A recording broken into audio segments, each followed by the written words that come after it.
भाजपा ने दुर्गुकोंडल मंडल के शक्ति केंद्र कोडेकुर्से के मतदान केंद्र कराकी में बूथ पर मजबूती पर चर्चा की गई। भारतीय जनता पार्टी जिला कांकेर के मार्गदर्शन में शक्ति केंद्र कार्य विस्तार योजना मेरा बूथ सबसे मजबूत कार्यक्रम के तहत आज दुर्गुकोंडल मंडल के शक्ति केंद्र कोडेकुर्से के मतदान केंद्र कराकी में विस्तारक ज्वाला प्रसाद जैन और मंडल अध्यक्ष दुर्गुकोंडल पीलम नरेटी के उपस्थिति में बैठक रखा गया। बैठक के प्रारंभ में मतदान केंद्र के वरिष्ठ कार्यकर्ताओं का शाल और मुंह मीठा करवाकर सम्मान किया गया। भारतीय जनता पार्टी की रीति नीति से प्रभावित होकर 3 युवा साथी पार्टी में शामिल हुए, जिन्हें गमछा पहनाकर और मुंह मीठा करवाकर पार्टी में शामिल किया गया।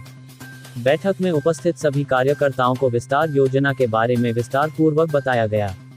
मतदान केंद्र की बैठक में शक्ति केंद्र प्रभारी रामलाल जैन, सह संयोजक अगेश रावटे, वरिष्ठ कार्यकर्ता रतन कोवाची, जैन कोवाची, चंदन कोवाची, सुरजू कोवाची, जवाहर ठाकुर, भारत पटेल, नरेंद्र कोवाची, सनऊ बोगा, सनऊ नेताम, समारू राम गावड़े, अगेश कुमार खड़हा, संतूराम पटेल, कंशराम पटेल, कपिल जैन, सहदेव पुढ़ो, राम सिंह कोवाची, तामेश्वर जैन, शंकर बोगा, अर्जुन जयते उपस्थित थे।